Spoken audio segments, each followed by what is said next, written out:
listening to The Voice of Russia in London. My name is Brendan Cole. Now, George Bush wasn't exactly a popular American president, but even his ratings would be the envy of France's President Francois Hollande. His approval rating has plummeted to 13%. That's just over 1 in 10 French people think he is doing an adequate job. His socialist government policies have been a failure. Economic growth in the first 2 years of his presidency has been only 0.8%, and unemployment is even worse. It has swelled 15% to 3.3 million.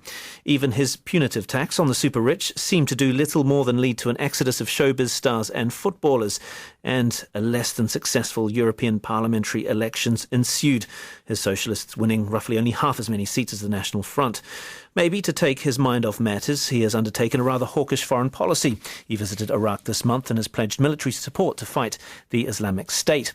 Indeed, a tough response to Al-Qaeda in the Maghreb has signalled a no-nonsense approach that some say he hopes to draw attention away from domestic failings. Speaking of domestic matters, the country has been captivated by a less than flattering memoir by his former partner about her time as the former French First Lady. So what does this mean for the office of the French President? Can he last until his term expires in 2017? And what next for this great nation, which is seeing a resurgence in the far right as it capitalises on this vacuum left by a socialist party in disarray? Well, to discuss this, I'm joined in the studio by Patrick Marnham. He writes for The Spectator in France and was the former Paris correspondent of the Independent newspaper. Also here is Nicolas Sarkozy, a lecturer in French politics at Bath University, and Bénédicte Paviot, who is the London correspondent for France 24, the French and English versions. On the line, we have Erwan Lenon, who's a business consultant and editor of the portal Trop Libre. Warm welcome to you all. Very interested in your view. Nicolas Sarkozy has relaunched his prospects for the presidency in 2017. Bénédicte, what did you make of what he had to say? He had a rousing rally in Lille, didn't he? He did indeed, and it seems that what has been retained by the French media is first that he was extremely moved to be, well, almost politically alive again, if you want. It is definitely a long-awaited comeback in the sense that he's really never been out of the equation. I mean, these constant rumours, is he, won't he, etc. But what we should point out is that it seems that he has had to come back earlier than he would have wished to do. He had hoped to do this next year, and there are a number of reasons probably why he has come back now. One is that he's had a number of legal problems that are hanging around him, all kinds of accusations to do with political corruption, money obtaining, financing of his political campaign, etc. All of, I should say, that he denies vigorously. But also, there is the small matter at a time when you have a French president who, as you correctly stated in your introduction, is beating all records of popularity or unpopularity. You would think that the right wing, the Conservatives, would do everything they can to get their ducks in a row. They haven't. They are completely split. There are at the moment, there's this incredible political infighting, backbiting, and they are at the moment being led by 3 former French prime ministers. So Sarkozy is going for it. But the principal message that the French media have retained today, I see, is the fact that he is now saying that France should go for the gaz de schiste, so for fracking, which actually he helped to pass a law while he was president, is illegal in France. Indeed. And so he's capitalising, it sounds like, on the disarray of the Hollande presidency. Erwan, I'll turn to you. I mean, just why has it gone so wrong for Francois Hollande? 13%. It's very difficult to think of any Western leader with ratings quite so low in such a short period of time. But I think that François Hollande was elected first because the French people didn't want of Sarkozy anymore, and second because he was promising that he would change the country, that it would be a new start. And actually, he's been trying his policy for 2 years, and as you said, it's been a complete failure. So in last April, he changed the prime minister and turned to Manuel Valls, who's defending a more, I would say, right-wing ideology within the socialist left, but who's actually in minority within his own party. So it's being pretty hard for him. So I think we have here the juxtaposition of two facts and two trends. First, that the French people do not trust Hollande anymore because he didn't deliver, and second, because he has betrayed his promises that he made during the French presidential campaign in 2012. I guess that's the problem, isn't it, Patrick? I mean, can a socialist government that's committed to austerity measures really still be called socialist? It's a problem for his own party in the National Assembly, who are determined to keep it as a socialist government, and he ran, of course, on the socialist ticket in 2012. But he's been forced to abandon those policies by their failure and their unpopularity. And as long as he doesn't lose a vote of confidence, I think there are now about 30 members of his own party who describe themselves as frondeurs, who are still determined to try and change policy back to the left.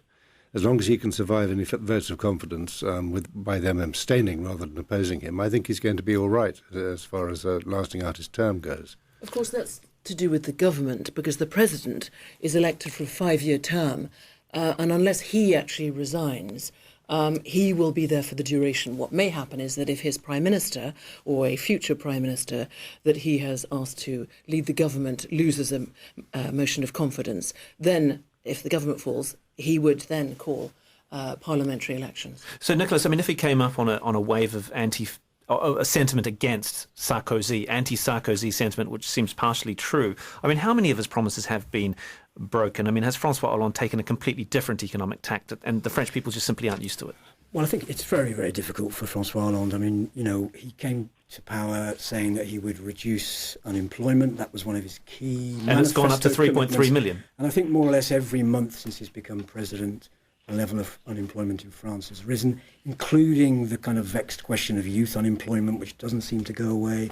There are more than a quarter of young people without work in France under the age of 25. And I think, if you're a socialist a socialist president, then these are the kind of issues that help get you elected. And if you're seen not to respond to those issues, then I think your popularity will plummet fairly quickly. I mean, there are other issues, aren't there? There are issues surrounding, his overall performance. Does he have the charisma that we expect of a French president in modern day politics? He certainly doesn't seem to have that kind of ability to connect with the electorate that perhaps previous presidents have had, or perhaps, dare say, Marine Le Pen may have. I think there are a number of factors, but I think it's going to be very difficult for him. But I agree with our other panellists. I think it's highly unlikely that he doesn't see out the 5-year term. The French political system is set up that your president serves his term of office, and the fall guys are likely to be the various prime ministers and governments that may emerge. You're listening to The Voice of Russia in London. My name is Brendan Cole. We're discussing the French political scene. With me is Patrick Marnham, who writes for The Spectator on France, and he was the former Paris correspondent of The Independent. Dr. Nicolas Sarkozy, a French political lecturer at Bath University. Bénédicte Paviot, who is the London correspondent for France 24. And on the line, Erwan Lenot, a business consultant and editor of Trop Libre. So Bénédicte, what is he banking on? I mean, 2017 is a long way away. Is he just going to hope that, even with 13% approval ratings, that the economy just gets better? I mean, would the public forgive him, perhaps for some of his shortcomings in the first 2 years of his presidency, if the economy picked up? He is definitely banking on the economy getting better. I think that the very latest figures for the last month on unemployment finally have gone the other way. That would be a first, but that's taken 2.5 years, which is supremely bad news, since that was his main priority. As you also mentioned in your introduction, completely pertinent to this is the fact that he seems to have a much clearer vision that is understood and appreciated by the French electorate, all parties now I'm referring to, on his foreign policy than on his domestic policy. We'll put aside the domestic in the sense of the domestic problems that he's had, which have not helped. One cannot emphasize enough the fact that you have a woman who is your partner in life, who happens to be a political journalist, who still thinks she can be a political journalist when she's First Lady, although in France we don't really have First Ladies, who then sends a tweet that is actually very tacitly critical and encouraging the opponent of your partner who you had 4 children with, i.e. the former presidential unsuccessful candidate Ségolène Royal. All those things have, you also alluded to, affected his image and la présidence, the presidency. So what was fascinating about the exercise we saw on Thursday, the over 2-hour press conference that we witnessed, both French journalists and international media, he began with a 42-minute statement. And what he did throughout the entire press conference is that he put himself back, and that really is the word, in a role of president. He suddenly tried to take a distance himself from his government. In other words, I've appointed a prime minister, Manuel Valls, who's already on his second government, and he will be implementing the policies, economic, etc., etc. But French media itself was very critical afterwards about the fact that it lacked a proper vision. What they recognized was this was a man saying, I'm the president, I will step in as and when necessary. I'm obviously watching carefully, and these are my policies. But there's no doubt that his personal image and that of the presidency has been affected. I would just finish with one line. Personally, I believe that President Sarkozy marked a watershed in French presidencies because he helloified, so to speak, the French presidency by allowing Carla Bruni Sarkozy to pose on the roof of the Élysée Palace. He also tried to be his own prime minister in his own government. And that is one of the reasons I've sometimes compared him to Marmite. The French people had a love-hate relationship with him, and they have an epidemic reaction to him. So what his prospects are for him coming back and being appreciated, understood, and when he says he's changed, I don't think the French media sees much change in Mr. Sarkozy. Well, did you see any change, Erwan? I mean, do you think there was a more humble, perhaps, Sarkozy, away from the bling-bling that perhaps some of the French public were quite sick of? Well, actually, Sarkozy came back in 3 steps. So first he wrote a letter that was published on Facebook. Then he gave a TV interview on Sunday night that was, everyone agrees that it was quite a failure. And he made a speech yesterday night in Lille, as you said, in a meeting with UMP supporters. Sarkozy I think that he's not really preoccupied by what the French people think of him for the moment, because the challenge for him is to be elected president of his own political family and his own political party, the UMP, and he's going to be elected by a huge margin because the UMP supporters just love him. So I think that Sarkozy is coming back in different steps, and for the moment, he's not turning to the French people, really. He's just, in Lille, he gave a speech that was, at the beginning, addressed to the UMP supporters, and then he gave quite a view of what he would do as a president, but it's still quite vague. And I think it's not yet in the presidential campaign, really. And he will, when he will turn to the presidential campaign, he will have to address what Benedict said, that is that the French people do not love him, that they have really no illusion of about him and about what he would do as a president again. His main challenge after the UMP will be Marine Le Pen, actually. And we'll touch on Marine Le Pen, but just on the UMP question, Patrick, I suppose a lot of people would be feeling that the UMP should be capitalising more on Francois Hollande's woes, and they're not. And this is where Sarkozy could actually be a good fit. Yes, I'm not sure I entirely agree with Erwan about his popularity in the UMP. He's always been wonderful in big meetings, but there are a lot of members of the UMP who are very, very angry about the on-running scandal about the financing of Sarkozy's last election campaign. And his opponents within the party, that's to say Juppé, François Fillon and Bruno Le Maire, are all emphasizing that this could become a terrible problem for the UMP unless it's settled, and that Sarkozy is not the man to preside over the party while it's being settled. There aren't even charges yet, but there will be shortly. And Sarkozy may be directly implicated in it. So I wouldn't say that he's got such a clear run to candidacy as some people think.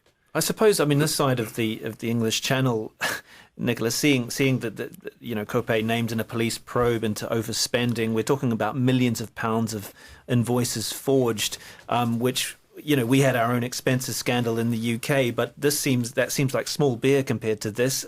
I mean, is there a feeling that people in France feel that French politics is broken?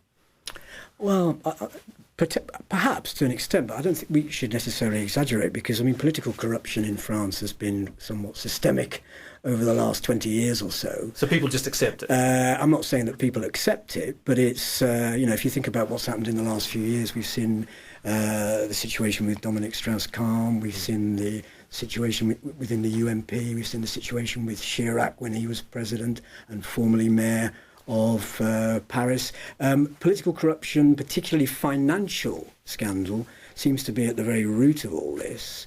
And how damaging is it? I'm not sure. We've also seen the Kozak affair for the left, for the Socialist Party, which has not been helpful for them. I guess the one beneficiary of all this is Marine Le Pen, because she's trying to portray herself as something different. It may well be that the FN has had its own scandals. It has indeed. But the fact that it has not been a parliamentary party of significance or had a serving president has in effect meant that it's able to disentangle itself from the tainting of political corruption that is associated with the two main blocs on the left, the Parti Socialist, and on the right, the centre-right UMP. I think it's one of the tactics that the Front National, as they kind of energise and modernise, will seek to exploit as we go up to 2017. Benedict, what about the relationship that the French public have with the president, and has that changed since Chirac? Sarkozy, you called him a Marmite president. People either loved him or they hated him. But do they put their president on a pedestal and perhaps feel more personally aggrieved when they don't deliver in the way that Francois Hollande has, perhaps? There is an aura, or has been, a very great aura. Above all, a French president is the foreign policy leader, a bit like President Obama. He is the commander-in-chief. And until Jacques Chirac, it is generally acknowledged that there was that distance, an aura about a president, and you intervened, not all the time, but as and when.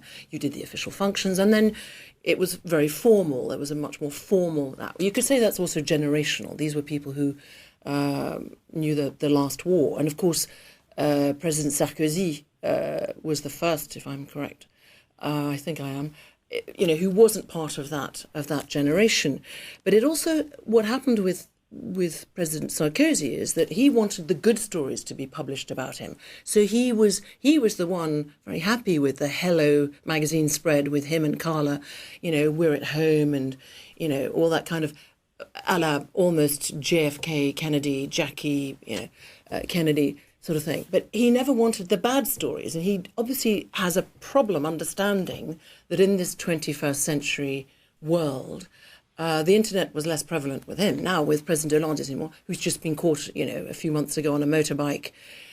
What is all that about? That you think you can sneak out of the Elysee, with a macaroon, with a special sticker on the front of your motorbike that is clearly presidential, without mentioning even the security implications. But it's all very French, because you get your security guard in the morning to take you croissant to you and your mistress. So, it really makes a mockery. So I think that the French prefer their president in that commander-in-chief role. Now, President Hollande is not at all the man. One word has not been mentioned with him and with his name. He campaigned, understanding how French people were reacting against Sarkozy. He cleverly, whether of himself or his advisors, his spin doctors, whatever, French presidents have them too. When he was the candidate, he said, I will be le président normal. I will be the normal president. In other words, I will not be bling bling. I will not be interventionist. I will let my government do what it needs to do. I will take a car as opposed, and we'll just play everything down. Yes, he's been far less interventionist, but it has lacked drive. It has lacked clarity. It has lacked strength. And that is why, apart from the bad economic figures and the strong foreign policy, I think he's in trouble. You're listening to The Voice of Russia in London. My name is Brendan Cole. We're discussing the French political scene. With me is Patrick Marnham, who writes for The Spectator on France, and he was the former Paris correspondent of The Independent. Dr. Nicolas Sarkozy, a French political lecturer at Bath University. Bénédicte Paviot, who is the London correspondent for France 24. And on the line, Erwan Lenot, a business consultant and editor of Trop Libre. Oh, and I guess the point Benedict made there actually was that here you had Mr. Sarkozy volunteering to appear in Paris Match, his successor appearing in Paris Match, but not so voluntarily in this book published by his former partner. What kind of impact did those revelations have? Because he seemed to have some rather disparaging things to say about the poor, and that can't go down well, can it? It's been quite ambiguous because many people have said and thought that it was what Mrs. Trierweiler did was not acceptable, and it was quite weird to have all this private stuff in a book and sell to everyone. And on the other hand, I think that the book was all sold in 2 or 3 days, and Mrs. Trierweiler has become a millionaire in just 2 or 3 weeks because everyone is buying the book. You can even have it free on the internet because everyone is sharing it and trying to read it. So it's maybe it's because of Sarkozy, who made the president quite a TV star and some showbiz star, but the French people are quite ambiguous in the end because they do the both things at the same time. They criticize Trierweiler and they buy the book. So this could be a change in. I guess French leaders have had a history of keeping their private lives private, and at least journalists not prying into their private lives. That has really changed, hasn't it? It has changed because maybe also because of Marine Le Pen, because Marine Le Pen has been denouncing like a kind of mafia of journalists and political people who all live together and do not say it, and it's all in the back rooms. But I think that in the end, Mrs. Trierweiler's book do not have a lot of influence on what the French people think of President Francois Hollande, because the French do not have any moral illusion and neither any hope in Francois Hollande's presidency. If you go on the French markets and if you go in the streets, people do not talk about Francois Hollande. They just do not care about him. It's kind of weird, but they talk about the Prime Minister Manuel Valls. They talk about the economic Minister of Economy Emmanuel Macron, but they do not talk of Francois Hollande. I think he has somehow disappeared of the French political life. Interesting. Patrick, we've referred to Marine Le Pen a few times, and let's tackle what her vision is. Has she managed to reinvent and transform the National Front from the party of her father, and has she done it effectively? Hugely effectively. She's a far more attractive character in public. She's, in my opinion, she's a great deal more intelligent than her father and a much cleverer political operator. And she has frequently condemned, for instance, anti-Semitic associations with the National Front, speaking as leader, even though she obviously has anti-Semitic supporters. And she's just a wonderful political infighter. And she has also latched on to the issues which upset so many voters to do with immigration and crime. Recently, an opinion poll gave it that the only two people likely to get in, any person likely to get into the second round of this stage, is way out, of course, 2 years away from the presidential election, would be Marine Le Pen, who would defeat Hollande in the second round. I don't think that's going to happen, but it shows the strength of her current position. But may I just say something about the previous points you were making there about Hollande, Hollande's the way he's embarrassed himself in his country with his private life. In a way, I think we've slightly moved away from that now. We're talking on the day after the murder of Hervé Gordel in Algeria, and after President Hollande has committed France to join in the military intervention in Iraq. And I think, in a way, that the last time, the one thing Hollande has done in the whole of his presidency, was with an undoubted success, was the military intervention in Mali. And it could well be that now, with this national crisis France is currently facing, or a national disaster, possibly in the making, that Hollande has actually got a much clearer waters ahead, at least for the time being. Because it allows him to be statesmanlike on the global stage. And yes, he probably didn't get enough credit in the West for that intervention in Mali, which was very effective. But here we have France going behind, backing US strikes. oh, how times have changed. They didn't 10 years ago, did they? They certainly haven't. We recall Jacques Chirac famously opposing that back in 2003. But I think, we shouldn't be overcritical of Hollande in this sense, because I think his foreign policy legacy may turn out to be quite a positive one. Certainly the intervention in northern Mali has, on the whole, I think, proved to be successful. We've seen democratic elections take place there last year. There are obviously issues that still surround that, but on the whole, I think the Mali intervention with UN backing has been well received. There was also an intervention in the Central African Republic, which is kind of ongoing, again, one of France's former colonies, and I think the intervention of French troops there has, stabilised things to some extent. And now we're moving on to the question of Iraq.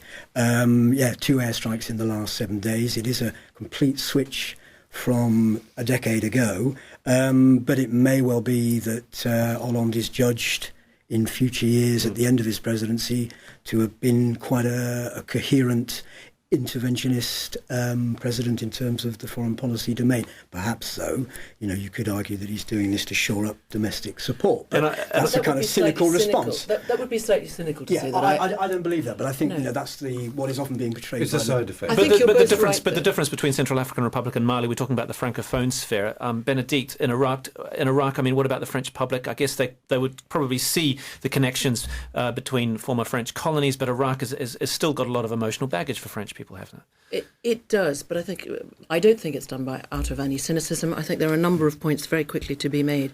One is that President Chirac, without refighting that whole war, was completely misportrayed around the world, and particularly in the British media, because there was a word that was left out of what he actually said. He said, tonight, as things stand, we will not back a UN resolution. But very conveniently, as we will find out possibly in the Iraq Inquiry Report, which at least 3 years late, whenever that appears, we see a very different situation today. And we know from a poll just a few days ago, I think it was published on Sunday morning, that the French public opinion do back this intervention and these French military intervention. Despite the terrible cost, which the French public is only too aware of, there's increased vigilance, by the way, and higher security across France. There's apparently, according to American intelligence, a real possibility that there will be terrorist attacks in the Paris metro, which is denied at the moment publicly and officially, but that is very possible. But of course, it is different, and the Mali intervention was completely timely, not seen and understood how dangerous Boko Haram was. And I will also point out that something that is bleedingly obvious, and that is that France, a year ago, under this same president, was right by the side of the Americans to intervene in Syria. And as President Hollande points out, had there been that intervention a year ago, the situation would not be the same today. And the fact is that the British know a year ago the embarrassing, humiliating and surprising defeat by only just a few votes of the British government in the British Parliament, with the Iraq war overshadowing it. But that was so stunning that it stopped President Obama in his tracks. There was that indecision, and the French were ready to go. So let's put that back in the context. So certainly some foreign policy successes for Mr. Hollande. Owen, the main competitor, I suppose, if we call it that, Marine Le Pen. I guess the feeling here in the UK, it's still the National Front. It's known as the National Front. But how right-wing is she? Because she opposes things like globalisation and has kind of quite left-wing economic policies, some might say. Well, actually, as one panelist said, Mrs. Le Pen has really changed the National Front, and not only in communication terms, and not only as regarding the image of the National Front.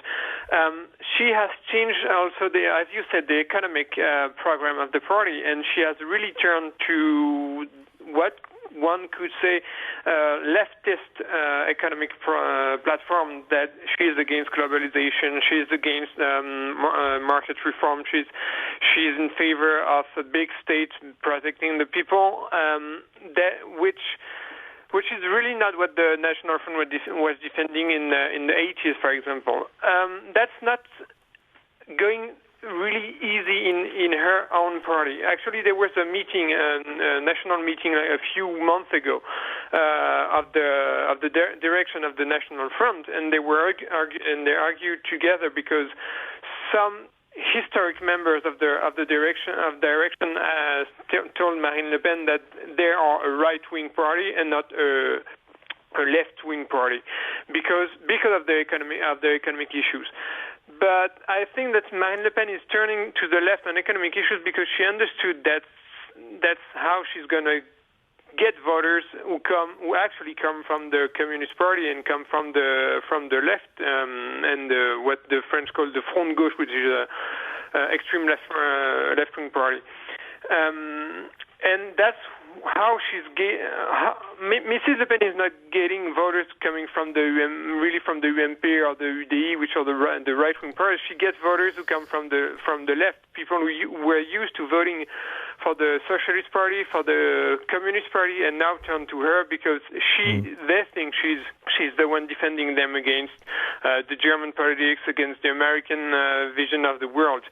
And that's how she won the European elections last year, and that's how she's going to win the first two senators on Sunday for the National Front, and that's how she might win two régions next year in the local elections. Today, pollsters think that she's going to win either Lille and Strasbourg or Lille and Marseille, and their regions are going to turn to the National Front.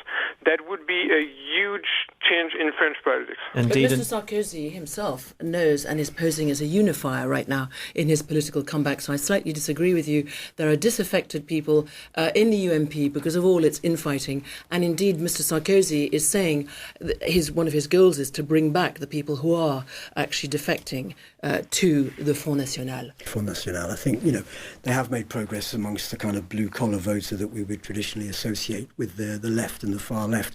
But a lot of the opinion poll data would tell us that Marine Le Pen is making headway across a kind of quite broad demographic, and it isn't just a kind of blue-collar disadvantaged vote. Yes, that works particularly well in places like northern France, but whether that would actually mean that Marine Le Pen or the Front National could take Lille as a city, I'm not sure. I mean, that as if I may, pollsters think today that she's going to win Nord-Pas-de-Calais and PACA, which are two regions in France. Oh, okay, Nord-Pas-de-Calais, yes, perhaps. So in the north, in other words, of France, and also in the south east region, the Provence-Alpes-Côte d'Azur is what PACA means.